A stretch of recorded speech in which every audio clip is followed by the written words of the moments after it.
જય શ્રી કૃષ્ણ મિત્રો. તો ચાલો શરૂ કરીએ દ્વિતીય સ્કંધનો ભાગ 3. પછી નારદે પૂછ્યું હતું કે હે દેવોના દેવ, હે પ્રાણી માત્રના શુદ્ધ કરનાર પિતા, આપને નમસ્કાર. આત્માના તત્વના વિચારવાળું જે જ્ઞાન છે તે જણાવો.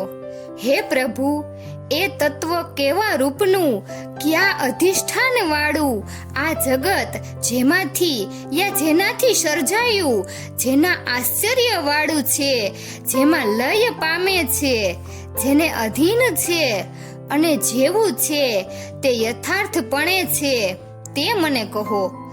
આપ ભૂત ભવિષ્ય અને વર્તમાનના પ્રભુ છો, આ બધું જાણો છો. હાથમાં રહેલા આંબળાની જેમ વિશ્વ આપના જ્ઞાનથી નિશ્ચિત થયેલું છે. આપનું જ્ઞાન કોનાથી? આપનો આધાર કોણ?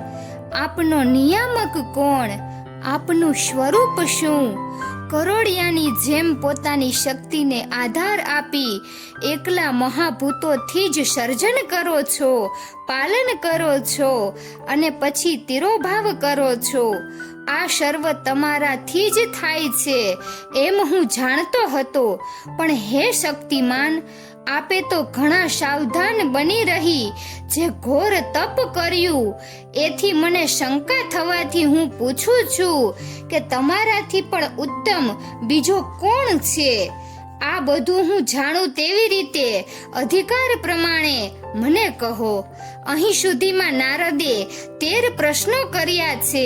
જ્ઞાનના પ્રશ્નો, તત્વ સંબંધી 6 પ્રશ્નો, બ્રહ્મા સંબંધી 4 પ્રશ્નો અને જે સર્વોચ્ચ છે તે અંગેનો પ્રશ્ન. બ્રહ્માએ કહ્યું કે હે વત્સ, આવા પ્રશ્નો પૂછનાર તું જીવો પ્રત્યે દયાળુ છે. હે સૌમ્ય, આ પ્રશ્નોથી તો મને ભગવાનના પરાક્રમોને, ભગવત લીલાને પ્રગટ કરવાની પ્રેરણા મળી છે. સૂર્ય, અગ્નિ, ચંદ્ર, નક્ષત્રો, ગ્રહો અને તારાઓની જેમ હું પણ પરમ બ્રહ્મ પરમાત્માના પ્રકાશથી પ્રકાશિત એવા વિશ્વનો પ્રકાશ કરું છું. તારા બધા જ પ્રશ્નોના ઉત્તર ભગવાન જ છે. એ જ જ્ઞાન વગેરે 6 પ્રકાશના પણ પ્રકાશ એવા ભગવાન વિષયમાં સ્તુતિ તો કહે છે કે ત્યાં સૂર્ય પ્રકાશતો નથી, ચંદ્ર અને તારાઓ પ્રકાશતા નથી, વિદ્યુત પ્રકાશતી નથી, પછી અગ્નિ તો કેમ પ્રકાશે? એમના પ્રકાશથી જ આ સર્વ પ્રકાશે છે. લોક અને વેદમાં પ્રસિદ્ધ એવા એ ભગવાન વાસુદેવને નમન છે. અહીં નમન એટલે ભક્તિ છે અને એથી નમનનું પ્રયોજન મોક્ષ છે. નિધિ ધ્યાસન અંદર રહેલું સાધન છે. તે ધ્યાન કરીએ છીએ શબ્દથી કહેલું છે.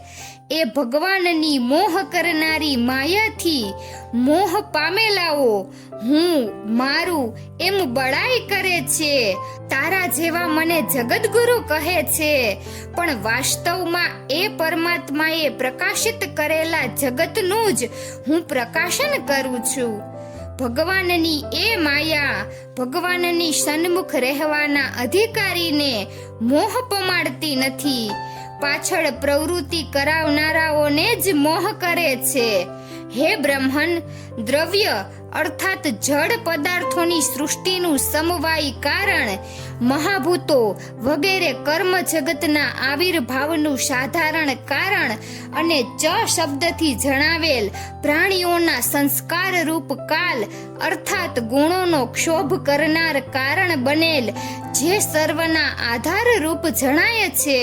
સ્વભાવ ફેરફારના કારણ રૂપ જીવ, ભોગ કરનાર ભગવત અંશ અને ચ શબ્દથી જણાવેલ એનું અભિમાન કરનાર દેવતા વગેરે આ સર્વ ભગવાન વાસુદેવથી ભિન્ન નથી.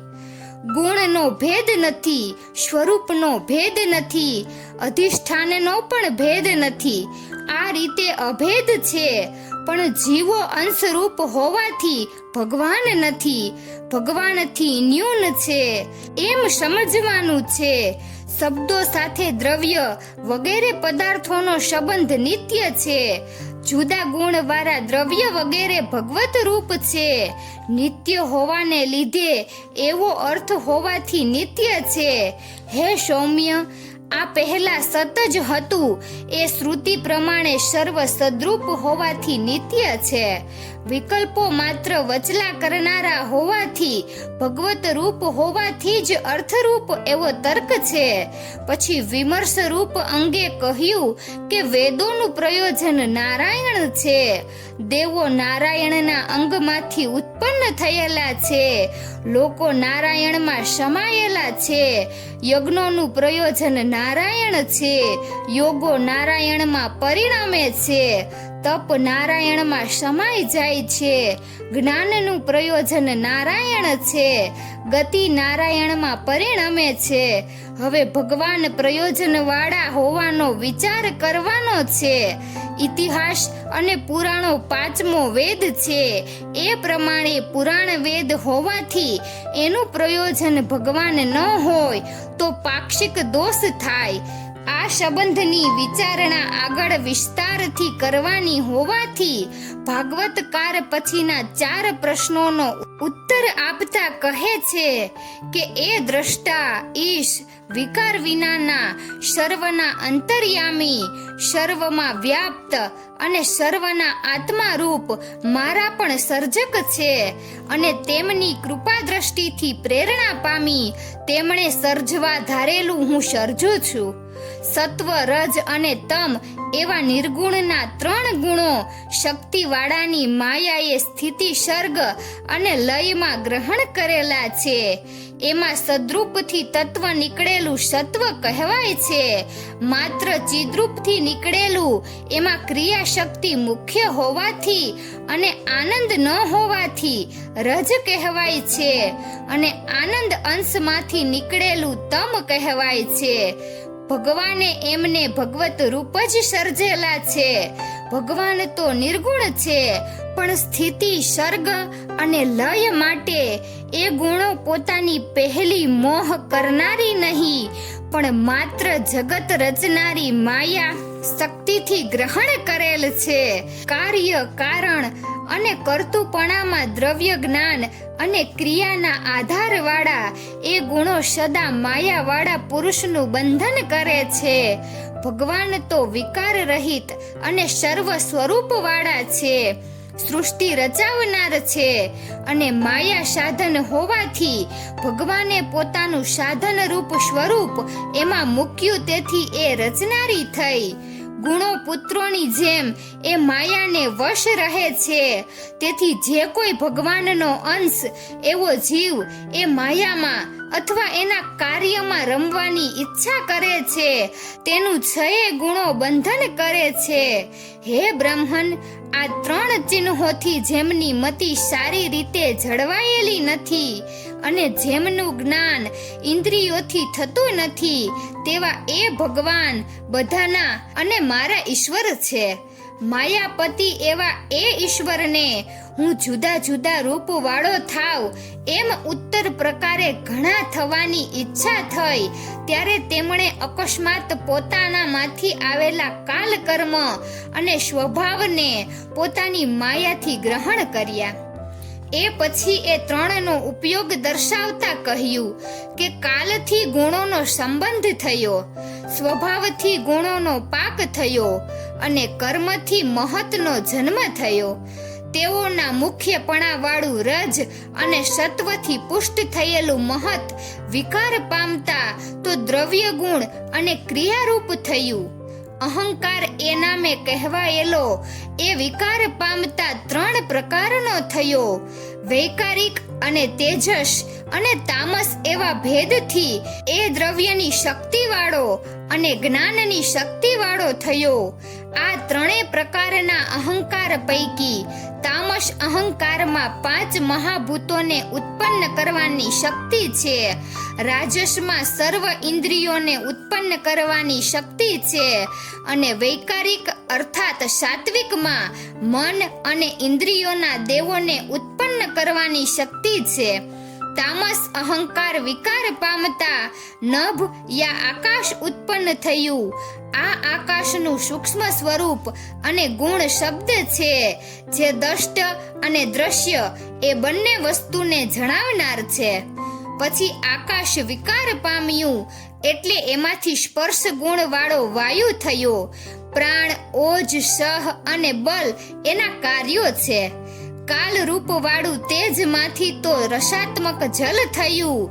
ધ્વનિ રૂપ શબ્દ વાળા જલમાંથી ગંધવાળી પૃથ્વી થઈ. તામસ અહંકારની સૃષ્ટિ દર્શાવી પછી સાત્વિક અહંકારની સૃષ્ટિ દર્શાવાય છે.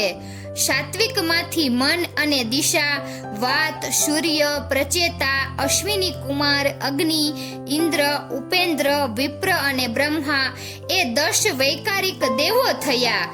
વિકાર પામતા રાજસ અહંકાર માંથી સ્ત્રોત્ર, ત્વચા, ઘ્રાણ, ચક્ષુ અને જીભ એ 5 ઇન્દ્રિયો અને વાણી, હાથ, પગ, ગુદા અને ઉપસ્થ એ 5 કર્મેન્દ્રિયો તથા જ્ઞાન શક્તિ વાળી બુદ્ધિ અને ક્રિયા શક્તિ વાળો પ્રાણ ઉત્પન્ન થયા.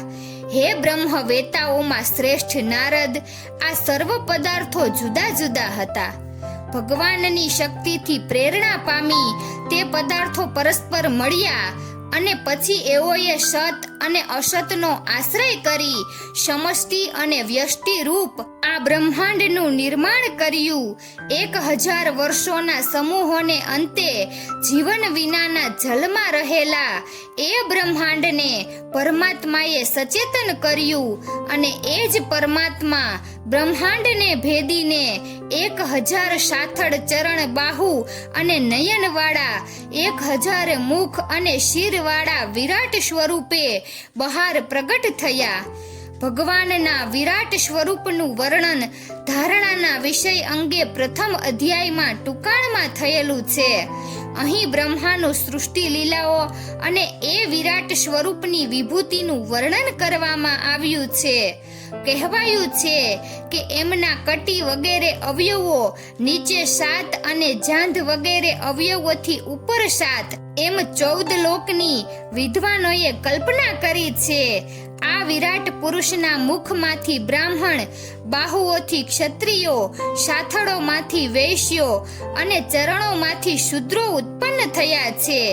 એ પરમાત્માના 2 ચરણોમાંથી ભૂલોક, નાભીમાંથી ભુવરલોક, હૃદયથી સ્વર્ગલોક, છાતીમાંથી મહરલોક, ગ્રીવામાંથી જનલોક, 2 સ્તનમાંથી સત્યલોક કલ્પાયા છે. બ્રહ્મલોક તો સનાતન છે. પછી નીચેના 7 લોક દર્શાવતા કહ્યું છે કે કટીમાંથી અતલ, સાથળોમાંથી વિતલ, ઢીંચણોમાંથી પવિત્ર સૂતલ, પિંડીઓમાંથી તલાતલ, ઘૂંટીઓમાંથી મહાતલ, પગના 2 ફણાઓમાં રસાતલ અને પગના તળિયામાં પાતાલ કલ્પાયા છે. આ રીતે વિરાટ પુરુષ સર્વલોકમય છે. ચરણોથી ભૂરલોક, નાભીથી ભુવરલોક અને મસ્તકથી સ્વર્ગલોક એમ 3 લોકની પણ કલ્પના થઈ છે. અધિકાર પ્રમાણે વ્યવસ્થા કરવી. સાત્વિકો માટે 14 લોકનો પક્ષ, રાજસો માટે 7 લોકનો અને તામસો માટે 3 લોકનો પક્ષ છે એમ સમજવાનું છે. વિદ્યાઓ 14 છે, યજ્ઞો 7 છે અને ગુણો 3 છે. તેથી એ ગુણોવાળા માટે 3 પક્ષ કહેવા છે. મિત્રો, તો અહીંયા દ્વિતીય સ્કંધનો ભાગ 3 પૂર્ણ થાય છે. જો તમને અમારો આ વિડીયો પસંદ આવ્યો હોય તો વિડીયોને લાઈક અને શેર કરજો અને અમારી ચેનલને સબસ્ક્રાઇબ કરજો. વિડીયો અંત સુધી જોવા બદલ ખૂબ ખૂબ આભાર. જય શ્રી કૃષ્ણ, જય દ્વારકાધીશ.